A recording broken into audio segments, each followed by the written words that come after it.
Hey guys, what's happening? So in continuation of our talk about Bullseye and how he got adamantium implants, I wanted to follow up with what happened immediately after with him running into Deadpool and also clear up some of the stuff about the procedure as well. So if you're new to the channel, be sure to subscribe to catch the spills every week, and don't forget to hit that bell up top so we can squad up in the comments for the first hour. Alright, so first things first, during the squad hour of the last video and even after, I was looking through the comments section of the last video where we talked about the story of Bullseye and all the events that led up to him being recruited by Lord Darkwind, the father of Lady Deathstrike, who had originally created the adamantium bonding with bone process. And so many of you guys were going off in the comments like, Bullseye, he's just a regular dude, how did this work? And so because of that, I figured I'd just take a minute or two to kind of give my perspective on it. And after giving this some thought, I figured the best place to really start would be shortly after Wolverine had lost his healing factor after being shot with a bullet that contained an intelligent virus from the microverse that ended up taking his healing factor away. And as a result, it was noticed rather quickly that Logan was dying of adamantium poison. And so when this happened, Hank McCoy looked into it with some consultation from Tony Stark and Hank Pym, and they came to the conclusion in a strenuous battle between Wolverine's healing factor and this virus that it was pretty much a battle to the death. The healing factor killed the virus, but before it went out, the virus shut down his healing factor, leaving him 100% human, giving us a very similar circumstance to what we may have had with Bullseye. And so similar to Bullseye, what Hank McCoy was able to do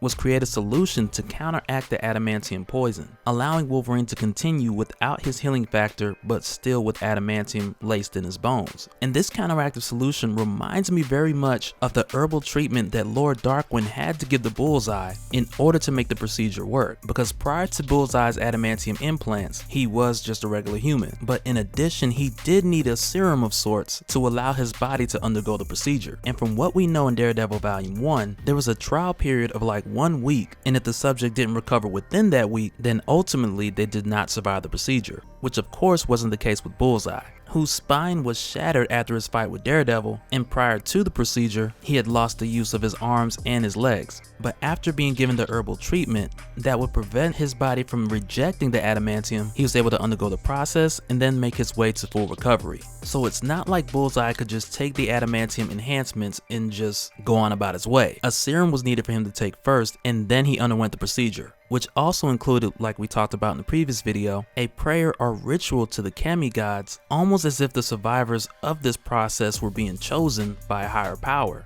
And that's one of those things at this point is really like a gray area if it mattered or not. But I'm hoping that soon that we get that answer with the recent resurrection of Lord Darkwind that we saw take place in the Hunt for Wolverine. And more likely that's something that we'll get more answers to in the return of Wolverine. Fingers crossed, but we'll see. But so now as far as where we pick up with Bullseye, after his procedure was successful, he returned back to New York rather than helping Lord Darkwind. And we find this information through a story that is told by Deadpool in Deadpool issue number 34, which came out roughly 17 years after the issue of Daredevil, but it works because it goes back and it tells us what's happened with Bullseye after refusing to work for Lord Darkwind. And mainly it continues with Bullseye returning to New York to get his old job back from Kingpin, who at this time has been using Deadpool as a merc for hire. And when Deadpool finds out that the Kingpin is sending a new op who is pretty much somebody just taking his job, you can just imagine that Wade Wilson isn't too happy about it. But what this ended up creating was a bit of a contest between the two mercenaries to where whoever would win, they would pretty much get the job. And when this happened, this wasn't like the first time that Bullseye and Deadpool had met. And throughout Bullseye's career as a mercenary, him and Deadpool have actually crossed paths a number of times prior to this contest for the position with Kingpin. And Bullseye even mentions because of their history in times like when they teamed up in Nicaragua,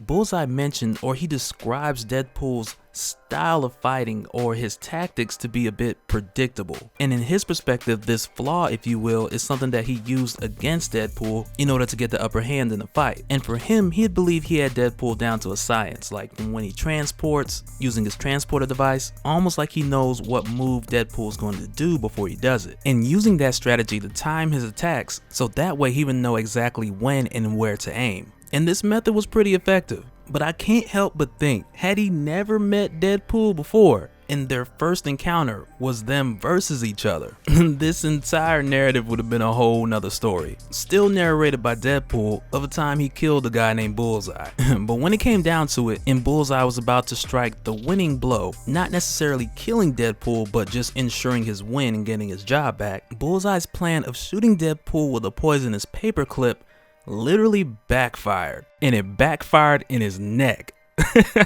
Which caused him to shoot Deadpool in the head. But with the narration of Deadpool, like in the words of Wade Wilson, the bullet grazed him. And so I'm not a doctor by any means, but you know, I would have thought if somebody's head was grazed by a bullet, it wouldn't leave a hole going through the front and out the back. But as Deadpool continues to tell the story, it moves to a high-speed ambulance chase to where Deadpool tells them to keep it moving pretty much, with the assumption that Bullseye has an antidote for his own deadly paperclips. But what happens along this chase ultimately determines the winner of this battle, which is something we talked about quite a bit on my Deadpool playlist, which is the conflict of Deadpool saving innocent lives while being a ruthless mercenary, which is literally a conflict of interest. And for Deadpool, by causing the ambulance to crash and avoid hundreds of innocent bystanders getting ran over in the middle of this fight with Bullseye, it caused him to lose this competition of sorts, but at the same time it taught him a valuable lesson. And for Deadpool, it was like a moment of a wake-up call of him realizing that he's not selfless or heroic and not necessarily compassionate or knight in shining armor, but it did bring him to the realization of the high cost of only focusing on the kill. But as Deadpool explains, Kingpin ended the contest because Deadpool chose to save the people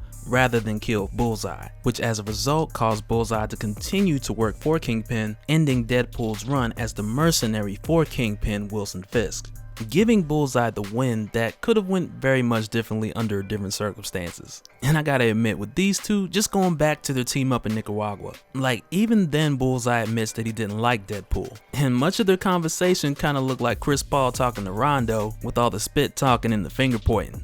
But I have to say, because of their extended history and the animosity between these two, I wouldn't be surprised if a rematch was coming soon in Deadpool Assassin, with the return of so many characters that we've seen pop back up from Deadpool's past, like Threnody, Razor Fist, Weasel, and I think Weasel almost shot off Bullseye's toe because of Deadpool, so that was another thing that they had, which is even more the reason to bring back up that rematch. But last thing, just moving forward after the fight between Deadpool and Bullseye, we're shown in different matchups, like a time where Bullseye pretty much chased off Captain America with a flashlight. I know it sounds crazy, but the guys were resourceful. But this is one of those times where we noticed that Bullseye was a bit more durable and physically capable after getting his adamantium upgrade, which may not cover his whole skeleton like Wolverine, but we know cover his skull and spine and portions of his arm and legs, which we saw him literally mention and put to use when facing Captain America, up until the point where Black Widow came and got Cap and they got away. But that'll do it for this one, guys. Let me know your thoughts down in the comments, and let me know, how do you think this battle would have gone between Bullseye and Deadpool had they just met for the first time, facing off against each other? And I can't wait to see that in the comment section. But that'll do it for this one, guys, and I'll catch y'all in the next one. Alright, later.